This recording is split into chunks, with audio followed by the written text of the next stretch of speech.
Usually when I hear the Earth is going to correct itself, I immediately think natural disaster. No, No? there's an alternative, and this is what I think they all knew about. No, there's two ways of doing this. One way is a natural disaster, but there's a problem with that. There's a drawback. All the animals get punished, and they shouldn't, because they did nothing wrong. There's only one animal on this planet that's not playing the rules properly. They think they're intelligent. They're the only ones who don't understand how to live on their own nest. No, this is the chance where we can do it ourselves. And if we don't do it, the Earth will. It's really that simple. It's gearing up now. It's preparing us. The reason it peaks and then drops back down is preparing us for what this thing will do. Okay, so let's say there are enough people. They have to be, to begin with, in Australia, because it starts in Australia and goes around the whole world. If that number is correct, and I have to tell you, ladies and gentlemen, we don't have the number.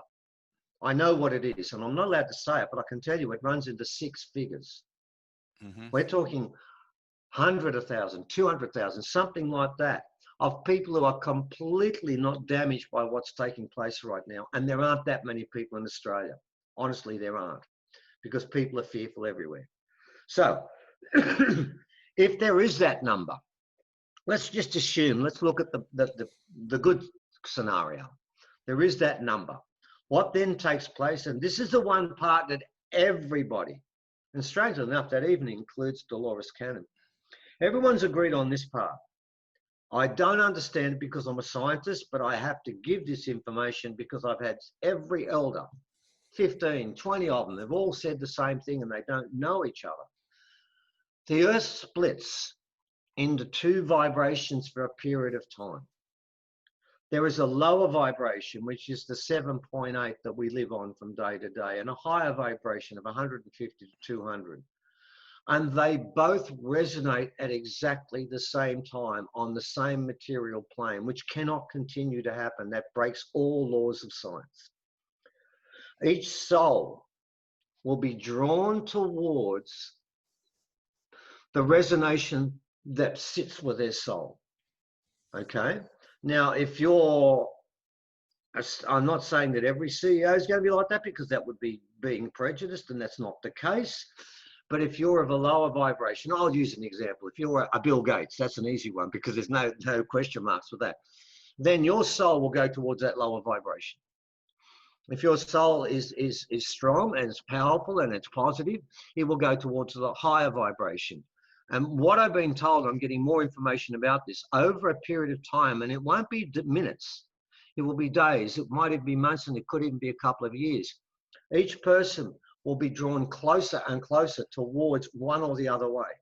Now, after this day, after this time we're leading up to, every day that passes, it gets harder to go up and easier to go down.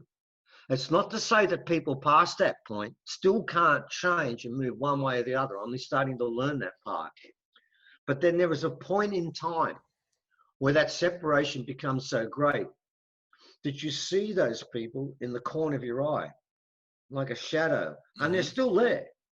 It's like, instead of like quantum physics where you've got 11 different realities, there becomes a 12th one where the Earth sort of buckles a bit and it accommodates 2 ways. And then eventually that lower vibration disappears. And when it does, so too do the souls that have locked in with that vibration. Now, this is where it gets interesting, because our presentations, our online conferences are called our Alien Ancestry, What Comes Next. Now, what comes after that? Oh boy, there have been a couple of arguments about that between different interlocutors about which one's right.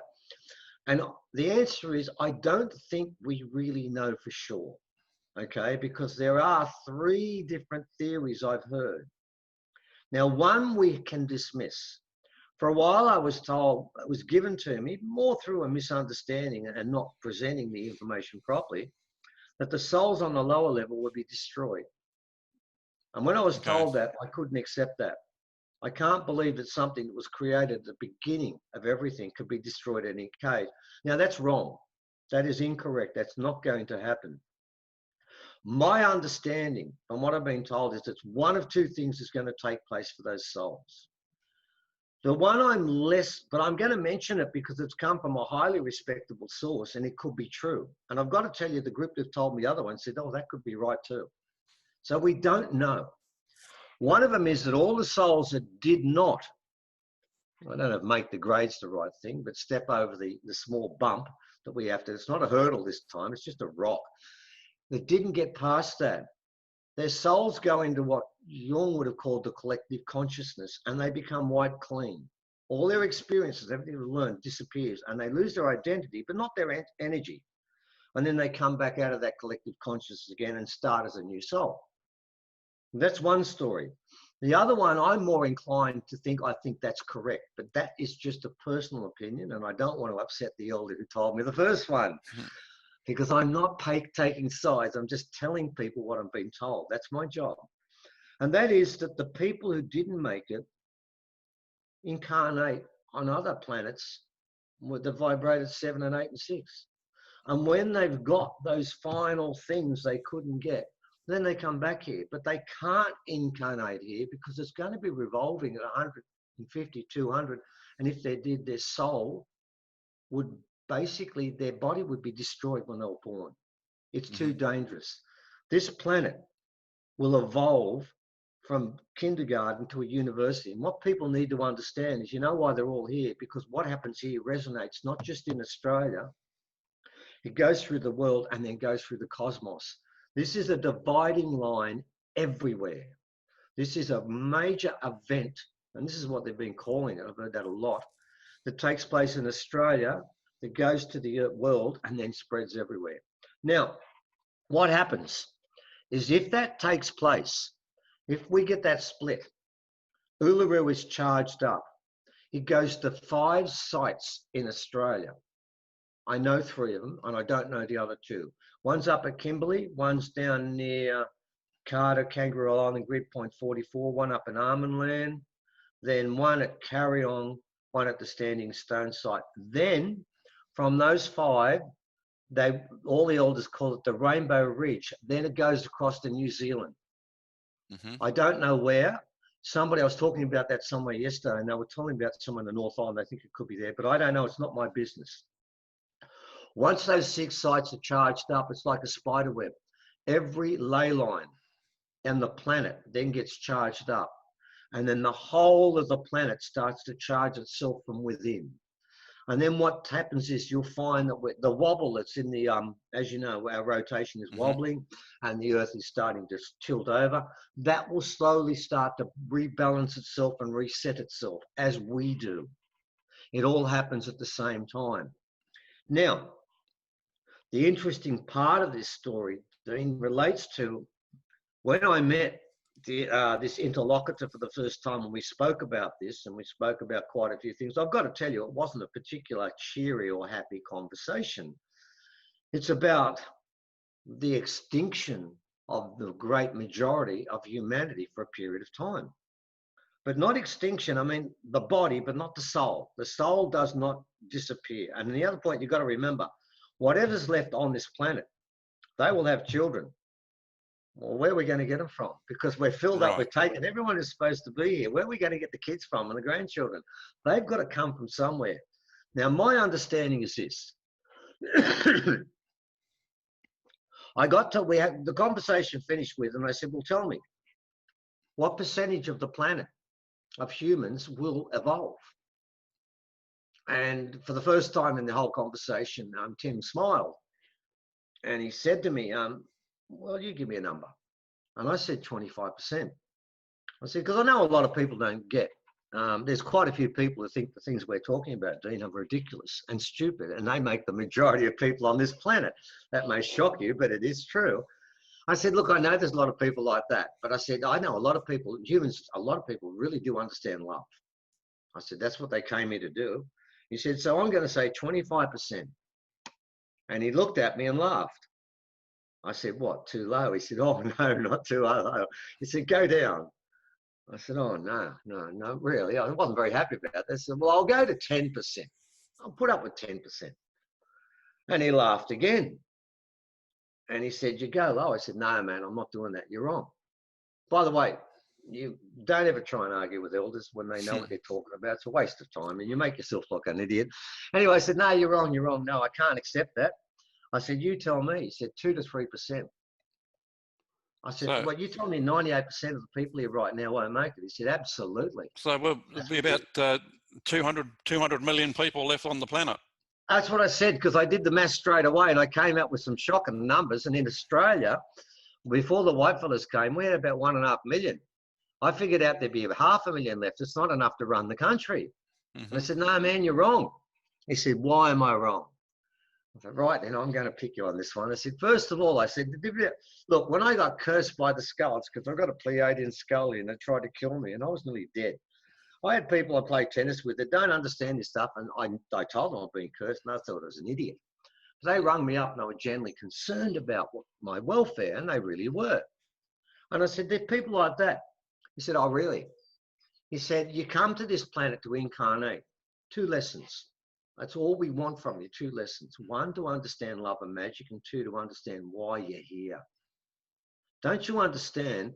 You're here to understand what life is about. This is why we come to this place. This is why evil reigns here, because you're challenged. This is what it's all about.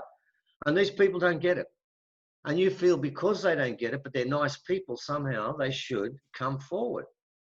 You've been sent back. Everyone that's here is incarnated time after time after time. And Dean, I hate to say this, we're the dunces. We're the ones that didn't evolve. We came back because we got things wrong. And he said, this is the last time. There's a time when everyone has to take a final test. He said, no, that's not good enough. Those people who question this and say it's ridiculous and say this stuff is dumb, I'm not worried about it, they failed one of the 2 tests they were supposed to. Said they might get 100% in the other one, but if you can't get 51% in both, you can't move forward. I said, all right, okay, well, I'll take the 10% because 10% of the population do understand this. They talk about incarnation. They talk about aliens. They accept this stuff. He said, yes, you're right. I thought, oh, beautiful. He said, but that's not the only thing we're testing you on. He said, now I want to ask you a question. He said to me, have you ever met people that upset you? I said, I live on this planet daily. He said, did they do stupid things? I said, all the time. They said, have you ever been with people who've spoken about the fact that people do these things and tell you how much it annoys them and complain about it? He said, oh, yeah, we all do. He said, tell me something. Do you believe that thoughts have an energy? Oh, yeah. He said, do you believe that negative thoughts have an energy? He said, most definitely. I thought, oh, shit, I know where this is going. He said, right then, tell me, what use are they to us right now? When this change comes, we need pure souls. These people right now are spending their spare time running down someone behind their back. Now, if they spoke to their face, we have no issue with that. Disagreements we accept. But to do that behind their back, they're putting out negative energy, telling other people one side of the story, saying bad things about them. How's that helping us right now? I sort of went quiet. He said, well, what use are they to us? How can we call their souls when they're spending their day-to-day events backbiting and gossiping about other people? I said, all right, okay. I'll go down to 5%. There's 5% of people who don't do that. He said, oh, really? Don't they? He said, tell me, have you ever been annoyed by a person and thought about it? I said, oh, yeah. He said, are you creating thoughts about these people, negative thoughts about these people? I said, yeah. He said, how's it making you feel? Angry? Oh, good. He said, now tell me, whether a thought has words next to it, does the thought itself have energy? I said, oh, Jesus. I said, yeah, it does. He said, well, it doesn't matter whether they say it. He said, the people we need are people that don't sit there each day saying bad things about anybody, whether they think it or say it. If they have those thoughts inside their head, how can we access their energy? What use is that energy to the planet? The planet has plenty of tainted energy anyway. We expect from this large amount of people we don't have, we need a soul that is clean, that is positive. We can't let them send us negative energy, because if it does come to us, the machine can't accept it. The box will not accept it. I'm going to have to clean up my game just from earlier today, because I was sending out some pretty bad thoughts about a couple of people well back into my past, So, Dean, you know what I said when they said that? I said, right then, I said, looks like I'm going up with the 98%. I said, I'm done for, man. I'm out of this. I said, look, I'm still going to try all the way through, but I'll be waving goodbye as they go. I'll be the shadow on the other end. yeah, And yeah. it's quite, and she said, but don't forget, she said this. He said to me, he said, no, you're getting judged at the finishing line at 9:04. We need you then. He said, well, in the meantime, if you go through that, every time you go through it, he said, well, you've got to tell people this. We need souls that are clean. I mean, a lot of people are going to say, oh, yeah, I'll be right. I'm there. I understand that. But no, a lot of the hippies are doing the same thing. They're running down the streets and saying they're hopeless and they're bad. And I'm thinking, man, you guys are actually the same as them when you do that. And what they were saying is this, that negativity has infected this planet. And what they were saying is that the planet is supposed to be, this planet is supposed to be an even balance of good and evil, where both can revolve and both can triumph. Well, right now, I can't anymore. The cabal, the reptilians, the draconians, the greys, they run the place, they run everything here, and it's out of balance. That's why this is happening, because the whole purpose of our lives, life itself, is there's two creations. There's a creation of good and a creation of, I call it evil, shadow, because it's not evil. Oh, right. I mean, a human will take what the shadow offers and then take it, but they took it. The shadow just presented it. There's a beautiful cartoon I saw once where the God and the devil were playing chess, and the devil said, I can't play anymore. And God said, well, if you can't play, there's no game. Yeah. I need you more than me. Well, if there wasn't, without you there. yeah, I mean, if there wasn't evil, how would you know what it was? What evil was? If it was just and how good? would your soul progress? And when you came at the end of your life and you said, went to your maker, and they said, what have you learned when you went to Earth? Oh, beautiful fish. Birds are pretty. What did you actually learn? Oh, I stubbed my toe one day. That was a bit of grief for me. Did you have any problems? Oh, no. Had a great vacation. Then your soul hasn't been tested. So therefore, evil, original people and all indigenous people don't fear this shadow. They honor it. And that's something we've got to understand. The problem is that some people now let this shadow take over the whole of this planet. Yeah. And what people don't understand, this planet is how can I put this? It's a light switch. It's a switch that relates to all the other planets.